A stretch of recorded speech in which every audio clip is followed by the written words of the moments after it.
And स्वागत है आप सभी का आपके अपने YouTube channel determination study platform में। दोस्तों आज हम बात करने वाले हैं क्लास 10th के सभी महत्वपूर्ण क्वेश्चन के बारे में जो दीर्घ उत्तरीय प्रश्न के होंगे। दोस्तों जैसा कि मैं बता दूं, मैं बहुविकल्पीय, अति लघु उत्तरीय, लघु उत्तरीय प्रश्न, दीर्घ उत्तरीय प्रश्न, विज्ञान के सभी प्रकार से पूछे जाने वाले सभी प्रश्नों को मैंने उत्तर सहित बता दिया है। ठीक है, अब ज़रूरत है आप लोगों को तैयार करने की। किसी ने क्या खूब कहा है, जो हो गया उसे सोचा नहीं करते, जो मिल गया उसे खोया नहीं करते। सफलता भी उन्हें हासिल होती है जो वक्त और हालात पर रोया नहीं करते। तो दोस्तों इसी उम्मीद के साथ हम लोग करेंगे तैयारी और 90% लाने का पूरा प्रयास करेंगे।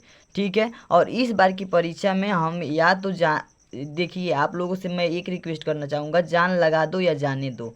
यदि आपको मेहनत करनी है तो अच्छे से कीजिए ताकि आपका परसेंटेज अच्छा आए। ठीक है, तो चलिए हम अब दीर्घ उत्तरीय प्रश्नों की बात करें तो इनमें हम टोटल 7 क्वेश्चन के दीर्घ उत्तरीय प्रश्न बताएंगे जो बहुत ही इम्पोर्टेंट है एग्जाम के दृष्टिकोण से। ठीक है, तो चलिए देखते हैं पहला क्वेश्चन हमारा, विद्युत जनित्र किस सिद्धांत पर कार्य करता है? नामांकित चित्र बनाकर इसकी क्रियाविधि समझाइए। ठीक है, आंसर होगा वो हम पढ़ते हैं, विद्युत जनित्र यानी डायनोमो। विद्युत जनित्र को हम डायनोमो भी बोलते हैं। वह यंत्र है जो यांत्रिक ऊर्जा को विद्युत ऊर्जा में बदलता है। ठीक है, विद्युत ऊर्जा में बदलने की प्रक्रिया ही हमारी विद्युत जनित्र का कार्य होता है। ठीक है, विद्युत जनित्र यानी डायनोमो चुंबकीय प्रेरण के सिद्धांत पर कार्य करता है। किसके सिद्धांत पे कार्य करता है? चुंबकीय प्रेरण के सिद्धांत पे। ये बहुत ही इम्पोर्टेंट हेडिंग है और इसको आप अंडरलाइन जरूर कीजिएगा एग्जामिनेशन में। और यहाँ पे देख सकते हैं जो विद्युत जनित्र होता है ये 2 प्रकार के होते हैं। पहला प्रत्यावर्ती धारा जनित्र, दूसरा दिष्ट धारा जनित्र। ठीक है, तो इसमें से भी प्रश्न पूछता है प्रत्यावर्ती धारा या दिष्ट धारा जनित्र का सचित्र वर्णन या फिर नामांकित चित्रण के बारे में भी पूछ सकता है। ठीक है, तो हम प्रत्यावर्ती धारा के बारे में लिख करके आपको डीपली समझाए हैं कि इस जनित्र को हम कैसे यहाँ पे अपने आसान भाषा में कैसे समझ सकते हैं, कैसे एग्जाम में लिख सकते हैं। तो आप इसके सिद्धांत की अगर हम बात करें तो प्रत्यावर्ती धारा जनित्र के सिद्धांत से अगर तात्पर्य है तो ये जनित्र देखिए, ये जनित्र विद्युत चुंबकीय प्रेरण पर आधारित होते हैं। जब किसी चालक से बद्ध चुंबकीय फ्लक्स में परिवर्तन होता है तो उसमें विद्युत वाहक बल उत्पन्न हो जाता है। ठीक है, विद्युत वाहक बल उत्पन्न हो जाता है जिसे प्रेरित विद्युत वाहक बल कहते हैं। और जब प्रेरित विद्युत वाहक बल उत्पन्न होता है ना, तो यदि अगर परिपथ बंद कर दिया जाता है तो विद्युत धारा प्रवाहित होने लगती है। ठीक है, और धारा प्रवाहित होने की यह प्रक्रिया क्या कहलाती है? जिसे प्रेरित विद्युत धारा कहते हैं। ठीक है, इसमें कुछ और लिखे हैं और हम मुंह से कुछ और बोल रहे हैं इसलिए ताकि आप अच्छे से समझ सकें। ठीक है, तो यहाँ पे आप देख सकते हैं, यहाँ पे मैंने बनाया हुआ है प्रत्यावर्ती धारा जनित्र का फिगर। तो आप इसे अगर स्क्रीनशॉट करना चाहें तो स्क्रीनशॉट कर सकते हैं और इसे आसानी से आप बना सकते हैं ऐसे। ठीक है, बहुत ही आसान है, ज़्यादा इसमें जो डिफ़िकल्ट कोई वो नहीं है। तो अगर हम बात करें इसके क्रिया विधि की तो क्रिया विधि में हम कैसे लिखते हैं? क्रिया विधि, यदि कुंडली दक्षिणावर्त दिशा में घूमती है तो कुंडली में प्रेरित धारा ABCD दिशा में प्रवाहित होगी। ठीक है, ये जो ABCD है, अगर कुंडली को दक्षिणावर्त में, ठीक है ना, दक्षिणावर्त में दायां में अगर घुमाया जाता है तो ये ABCD जो है इस दिशा में क्या होती है? प्रवाहित होती है। कौन? विद्युत धारा I। ठीक है, और दूसरा जो इसकी क्रिया विधि है, कुंडली का आधा चक्कर पूरा होने के बाद AB व CD यानी AB व CD क्या होते हैं? इसका मतलब ये है, जब ये कुंडली जो है ABCD जो कुंडली है, अगर ये आधा चक्कर लगाती है तो जो AB होता है और CD होता है वह अपनी अपनी स्थिति क्या करते हैं? बदल लेते हैं, चेंज कर लेते हैं। सर्पी वलय C1 व C2 भी अपने स्थान पर घूम जाते हैं। ये जो सर्पी वलय है C1 और यहाँ पे है जो C2, तो ये भी, ये दोनों, ये और ये दोनों क्या करते हैं? आपस में घूम जाते हैं। तथा B1 व B2 ब्रश का संबंध C1 व C2 से बना रहता है। ये जो C1 और C2 से जो संबंध है B1 और B2 का, यानी ये ब्रश है और इन ब्रुश का जो संबंध है वो हमेशा बना रहता है, ये नहीं बदलता। ठीक है। और जो तीसरा हमारा जो क्रियाविधि है, प्रत्यावर्ती धारा की आवृत्ति कुंडली की आवृत्ति के बराबर होता है। इसकी धारा की जो आवृत्ति होती है, इसकी जो धारा की आवृत्ति होती है, ये कुंडली की आवृत्ति के क्या होती है, बराबर होती है। ठीक है। और ये प्रश्न को ऐसे याद कर लीजिएगा। अगर यदि इस प्रश्न में कोई दिक्कत होगा तो आप कमेंट करके ज़रूर बताइएगा। और देखिए, थोड़ा सा ये दीर्घ उत्तरीय प्रश्न है तो थोड़ा सा बड़ा तो होगा ही। ठीक है। तो इसमें कोई टेंशन लेने की ज़रूरत नहीं है। अगला प्रश्न है हमारा, फैराडे के विद्युत चुंबकीय प्रेरण के नियम लिखिए। प्रेरित विद्युत धारा की दिशा ज्ञात करने के लिए फ्लेमिंग का नियम लिखिए। फ्लेमिंग का नियम भी लिखना है और फैराडे के चुंबकीय प्रेरण का नियम लिखना है। तो दोस्तों यहाँ पे इसका आंसर हम ऐसे अगर लिख देते हैं तो हमें फुल मार्क्स मिलेंगे। जैसे फैराडे का नियम, आप हेडिंग डालिएगा और फिर इसमें फैराडे का जो प्रथम नियम था, 2 नियम प्रतिपादित हुआ था और प्रथम नियम था उसे हम यहाँ पे लिख देंगे। जब किसी बंद कुंडली में से जाने वाली चुंबकीय रेखाओं में परिवर्तन होता है तो उस कुंडली में प्रेरित विद्युत वाहक बल उत्पन्न होता है, जो केवल उसी समय तक रहता है जब तक कि क्या चुंबकीय फ्लक्स में परिवर्तन होता है। ठीक है। तो आप इसे आसानी से याद कर सकते हैं और छोटा सा ही है और ये एक फैराडे का नियम है, प्रथम नियम। और इसमें कहा है फ्लेमिंग के नियम को समझाइए। तो फ्लेमिंग का नियम तो लिखे हैं लेकिन ये दाएं हाथ का नियम है और एक वामावर्त का भी नियम होता है। ठीक है। तो दाएं हाथ के नियम की अगर हम बात करें तो यहाँ पे देख सकते हैं, मैं फिगर के साथ ही इसको लिख लिया हूँ और बहुत ही आसान भाषा में लिखा हूँ। यदि आप अभी तक चैनल को सब्सक्राइब नहीं किए हैं और यदि आपको वीडियो अच्छा लग रहा हो तो प्लीज़ चैनल को सब्सक्राइब कर लीजिए और लाइक कर दीजिए हमारे वीडियो को। ठीक है। तो अब देखिए यहाँ पे इसकी अगर बात करें तो यदि हम अपने दाएं हाथ की तर्जनी माध्यमा अंगुली अथवा अंगूठे को एक दूसरे के लंबवत फैलाकर रखें और यदि तर्जनी अंगुली चुंबकीय क्षेत्र की दिशा अंगूठा चालक की गति की दिशा में संकेत करे तो माध्यमा अंगुली प्रेरित विद्युत धारा की दिशा प्रदर्शित करेगी। ठीक है।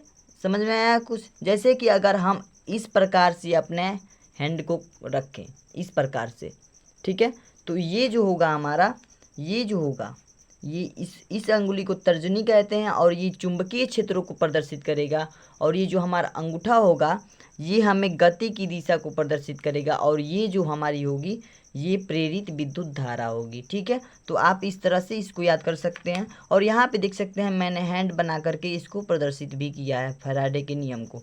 तो इस प्रकार से आप लिख सकते हैं, ये जो होता है ये गति की दिशा को प्रदर्शित करता है और ये चुंबकीय क्षेत्र की दिशा को ये अंगुली, और ये अंगुली जो होती है माध्यमा अंगुली ये प्रेरित धारा को, और इनके बीच जो कोण बनता है ये 90 डिग्री का बनता है दोनों तरफ। ठीक है। तो आप इसे आसानी से याद कर सकते हैं। अगला हमारा क्वेश्चन, ओम का नियम क्या है? इसके सत्यापन के लिए आवश्यक प्रयोग का वर्णन परिपथ आरेख खींचकर कीजिए। ठीक है। तो इसके आंसर को कैसे लिखेंगे? ओम का नियम, पहले हेडिंग डालेंगे उसके बाद से देखिए, ओम के नियम के अनुसार जब भौतिक अवस्थाएं समान रहें तो किसी चालक में प्रवाहित होने वाली धारा उसके सिरों के बीच विभवांतर के समानुपाती होता है। किसके समानुपाती? विभवांतर यानी भी के समानुपाती होता है। कौन? आई, धारा, विद्युत धारा। अर्थात हम इसे लिख सकते हैं भी प्रोपोर्शनल टू आई।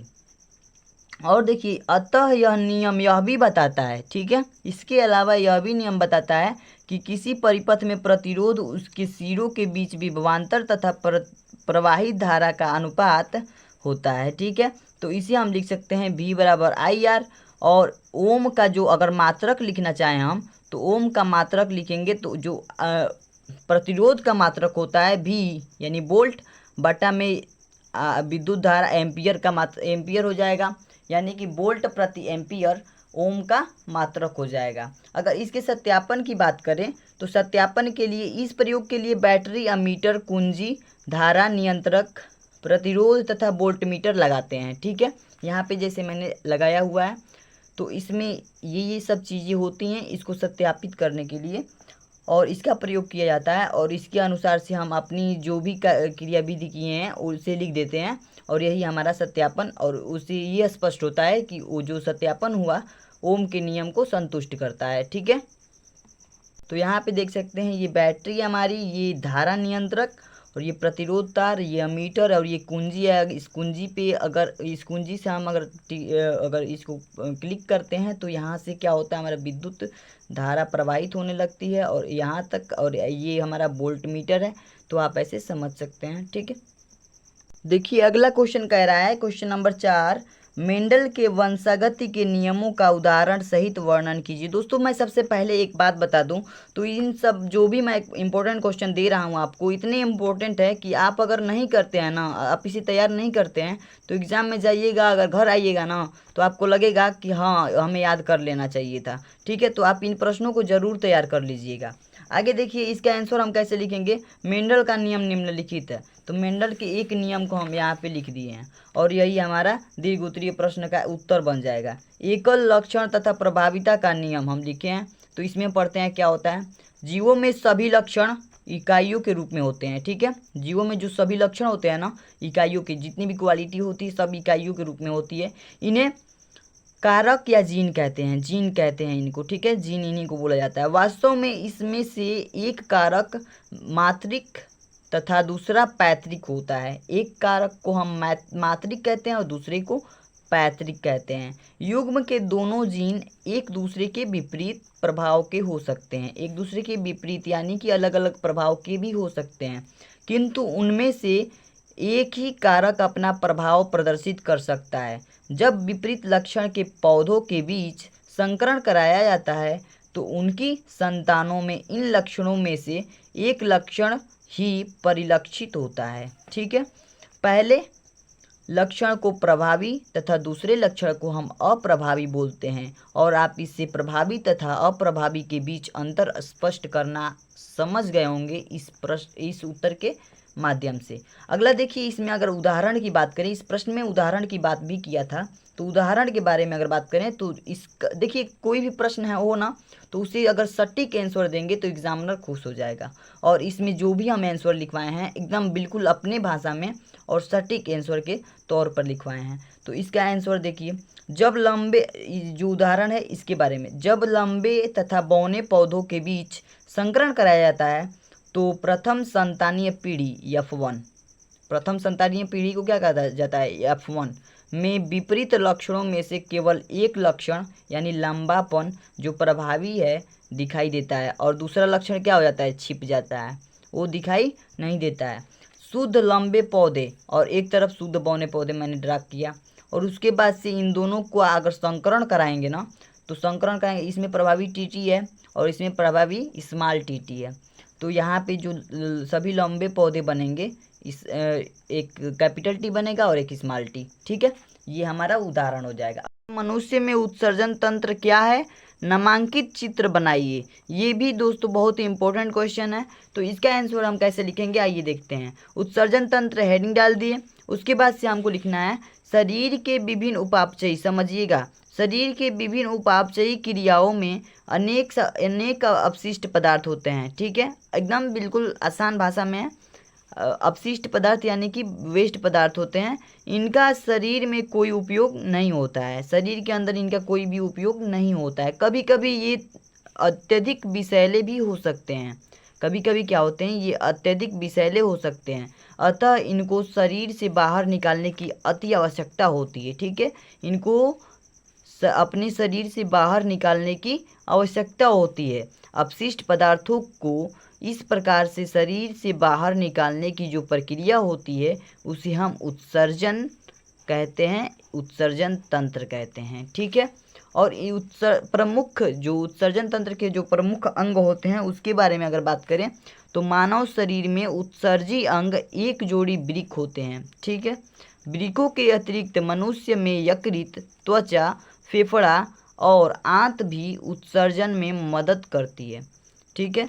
ये सभी क्या करते हैं, सभी अंग जो हैं उत्सर्जन में मदद करते हैं। और इसका जो फिगर है, इसका जो नामांकित चित्रण है, तो नामांकित चित्रण के बारे में मैं बता दूं तो आप इस वीडियो के डिस्क्रिप्शन में नीचे मैंने दे दिया है, आप वहां से जा कर के इस वीडियो को देख सकते हैं, बहुत ही अच्छे तरीके से उसमें आप सीख सकते हैं, ठीक है। अगला क्वेश्चन है धमनी और सीरा में अंतर स्पष्ट कीजिए। ठीक है, तो धमनी और सीरा में अंतर स्पष्ट करने के लिए सबसे पहले एक तरफ धमनी एक तरफ सीरा लिखेंगे और उसको हम एक एक तरफ कॉलम बना करके एक एक लिखते जाएंगे। इसमें धमनी में देखें तो इसमें रक्त का बहाव हृदय से अंगों की ओर होता है। हृदय से अंगों की ओर रक्त का बहाव होता है किसमें? धमनी में। और सीरा में क्या होता है? इसमें रक्त का बहाव अंगों से हृदय की ओर होता है। यदि आप इनको याद कर लेते हैं तो ये ठीक इसके विपरीत होंगे। ठीक है, तो ये आसानी से याद हो जाएंगे। धमनी में दूसरा जो पॉइंट कहता है हृदय की धड़कनों के कारण, हृदय के धड़कने के कारण जो रुधिर होता है रुक रुक कर बहता है। और जो सीरा होती है इसमें जो रुधिर होता है एक समान गति से क्या करता है? धीमी गति से एक समान होकर के क्या करता है? अपनी गति करता है। तीसरा नंबर पॉइंट कहता है इनकी गुहा सक्रिय होती है। धमनी की जो गुहा होती है सक्रिय होती है और सीरा में जो गुहा होती है वो चौड़ी होती है। इनकी गुहा क्या होती है? चौड़ी होती हैं। चौथा नंबर पॉइंट बहुत ही इम्पोर्टेंट है ये, पल्मोनरी धमनी को छोड़कर शेष सभी धमनियों में शुद्ध रुधिर होता है। इनमें जो चौथा पॉइंट है बहुत ही इम्पोर्टेंट है। धमनी और सीरा में पल्मोनरी धमनी को छोड़कर शेष सभी धमनियों में क्या होता है? शुद्ध रुधिर यानी कि स्वच्छ रक्त होता है। चौथा नंबर अगर सीरा की बात करें तो पल्मोनरी धमनी को छोड़कर शेष सभी धमनियों में क्या होता है? अशुद्ध रुधिर होता है, अशुद्ध रुधिर। ठीक है, पांचवा नंबर पॉइंट कहता है इनका रंग गुलाबी या चटक लाल होता है, यानी कि गाढ़ा लाल होता है इनका कलर। ठीक है, धमनी का कलर। और सीरा के कलर की बात करें तो ये गहरे लाल या बैगनी रंग की होती हैं। कौन? सीरा। ठीक है, अगला क्वेश्चन है हमारा बेकिंग पाउडर यानी कि खाने का सोडा का रासायनिक नाम एवं सूत्र क्या है? खाने के सोडा का रासायनिक नाम एवं सूत्र क्या है, इसको बताना है। तो यहाँ पे देख सकते हैं बेकिंग पाउडर का रासायनिक नाम सोडियम बाइकार्बोनेट तथा सूत्र NaHCO3, यानी कि इसका आंसर हमें अभी मिल गया। ठीक है, एक लाइन का जो आंसर था इसका तो आंसर हम अभी लिख दिए, लेकिन इसके बाद दिया है इसको बनाने की एक विधि एवं रासायनिक समीकरण देते हुए स्पष्ट कीजिए। तो बनाने की विधि हेडिंग डालेंगे और उसके बाद से इसका आंसर लिखेंगे। एकदम सटीक आंसर लिखना है एग्जाम में, जिससे कि एग्जामिनर क्या हो, आपसे हैप्पी हो और आपका नंबर दे। यह सोडियम यानी कि बनाने की विधि में यह सोडियम हाइड्रोक्साइड के सांद्र विलयन में अधिक मात्रा में कार्बन डाइऑक्साइड गैस यानी कि CO2 प्रवाहित करने पर प्राप्त होता है। CO2 प्रवाहित करने पर ये सांद्र विलयन में कार्बन डाइऑक्साइड गैस को प्रवाहित कर देने से प्राप्त हो जाता है। तो यहाँ पे रासायनिक समीकरण द्वारा आप समझ सकते हैं Na2CO3 plus H2O plus CO2 जब रिएक्शन इनका हुआ है तो ये बना है 2NaCO3, जिसे हम सोडियम बाइकार्बोनेट के नाम से जानते हैं। इसे हम बेकिंग सोडा भी कहते हैं। यदि हमें आ गया खाने का soda, baking soda, baking powder, तो आप इसे लिख सकते हैं। ठीक है, अगला इसके गुण की अगर हम बात करें तो पानी में कम ही घुलते हैं और इसका जलीय विलयन अम्लीय होता है। इसका जलीय विलयन जो होता है अम्लीय होता है, यानी थोड़ा सा खट्टा होता है। इसको गर्म करने पर यह सोडियम कार्बोनेट यानी धावन सोडा में टूट जाता है। सोडियम कार्बोनेट का मतलब धावन सोडा, धोने का सोडा में टूट जाता है तथा कार्बन डाइऑक्साइड CO2 गैस निकालती है। तो यहाँ पे देख सकते हैं, मैं इसको ऐसे रासायनिक समीकरण के हिसाब से अगर समझाऊं तो 2NaHCO3 यानी कि सोडियम बाइकार्बोनेट को अगर हम टेम्परेचर पे रखते हैं, सोडियम बाइकार्बोनेट को टेम्परेचर यानी अधिक ताप पर रखते हैं तो ये बनाता है Na2CO3 plus H2O plus CO2, और CO2 जो होता है गैस क्या होता है? बाहर निकलता है सोडियम कार्बोनेट बना करके। ठीक है, तो आप इसे समझ सकते हैं। तो दोस्तों आज के लिए इतना ही। अब अगर मैं आप लोगों को बता दूं तो एक ऐसा वीडियो प्रोवाइड करने वाला हूं जिसमें फिजिक्स के टोटल क्या होंगे, सभी न्यूमेरिकल्स क्वेश्चन होंगे। यदि आप चाहते हैं कि सभी न्यूमेरिकल क्वेश्चन आप तक पहुंचे तो आप कमेंट करके बताएं कि क्या मैं उस पर बनाना अच्छा समझूं या नहीं। तो फ्रेंड्स, यदि अभी तक चैनल को सब्सक्राइब नहीं किया तो प्लीज़ चैनल को सब्सक्राइब कर लीजिए। और चलिए आज के लिए थैंक